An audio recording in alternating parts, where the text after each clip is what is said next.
Where's the car your grandparents bought you? My grandfather's voice was casual, but the question made my stomach drop. We were having lunch at a diner, just the two of us, my grandmother having passed 6 months ago. I set down my fork carefully. What car? Grandpa's eyebrows rose. The Honda CR-V, we bought it for your graduation. 2 years ago.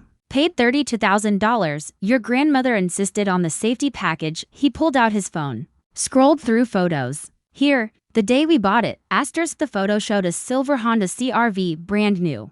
Dealership lot visible in the background. The date stamp read June 2021, my college graduation month. I'd never seen this car. I'd never heard about this car. Grandpa, I don't. I've been driving a 2008 Toyota Camry with 180,000 miles. The one mom and dad gave me for graduation. His face went through several emotions: confusion, disbelief, then something harder, anger. Show me this Camry. I pulled up a photo on my phone. The beat-up sedan I'd been driving for 2 years, constant repairs.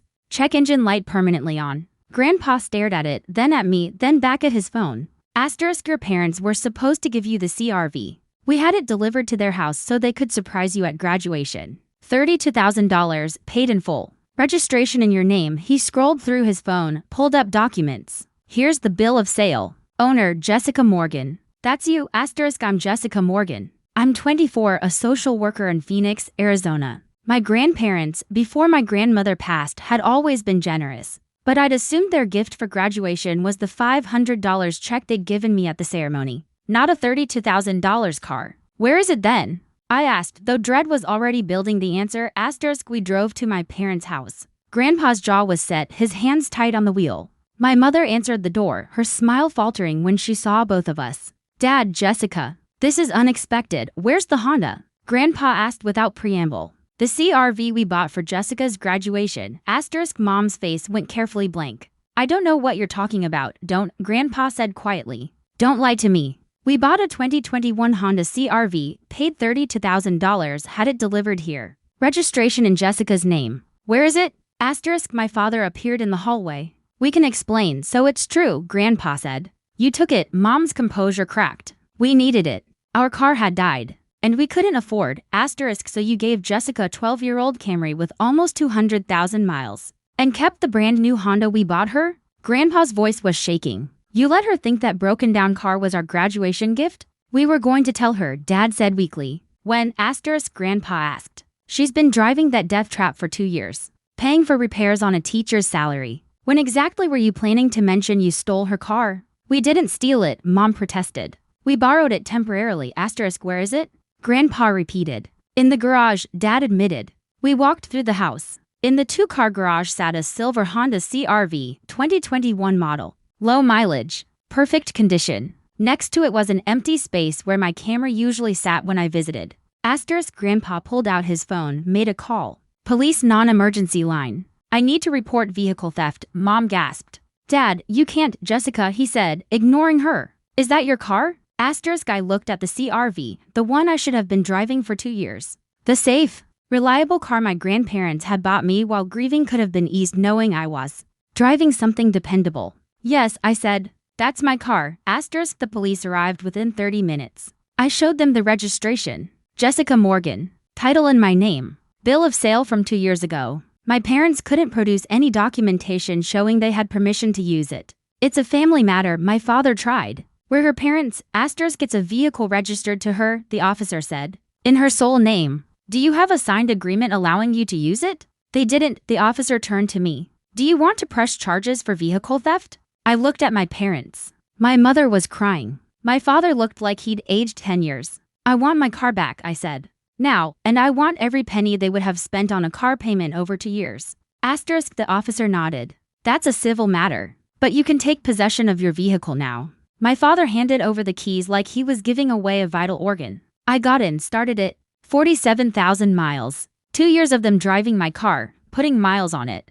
While I drove their broken-down Camry and paid for repairs that cost more than the car was worth. I drove to a lawyer's office the next day. Grandpa came with me. The attorney, Sarah Brennan, listened to everything and shook her head. This is conversion of property. They took a vehicle registered in your name, used it exclusively for 2 years, and provided you with a substantially inferior substitute. We can absolutely pursue civil damages. How much? I asked, Sarah calculated. A 2021 Honda CR-V, market value $32,000 at purchase, current value approximately $28,000. You've been deprived of its use for 2 years. Additionally, the repairs you've paid on the Camry, which you only had because they took your car. Do you have records? I did. Every receipt, every repair. $6,400 over 2 years. Transmission work, timing belt, brake replacement, constant oil leaks. Money I didn't have, put on credit cards, still paying off. We can seek restitution for the repairs, loss of use of the vehicle,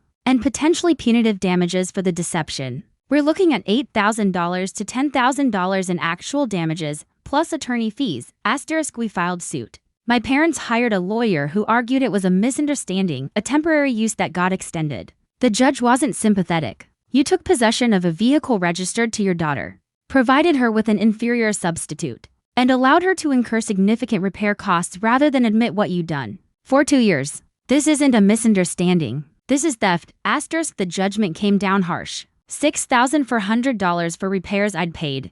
$3,000 for loss of use over 2 years. $2,000 in punitive damages for the deception. $4,000 in my attorney fees. Total $15,400. My parents didn't have it. They'd been living beyond their means, the Honda covering up deeper financial problems. They had to take a personal loan at 12% interest. They'd be paying it off for years. My mother sent one email after the judgment. We can't believe you sued us. We're your parents. We raised you. You've destroyed this family over a car. I replied once, you stole from me for 2 years and let me struggle financially, so you could live comfortably. I didn't destroy this family. I just stopped letting you steal from me. Then I blocked them. The money came in installments. $500 a month, court ordered. Each payment felt like validation. I used the first 3 months to pay off the credit cards I'd maxed out on Camry repairs. Then I started saving. 6 months later, I traded in the Camry, got $800 for it, which felt generous given its condition.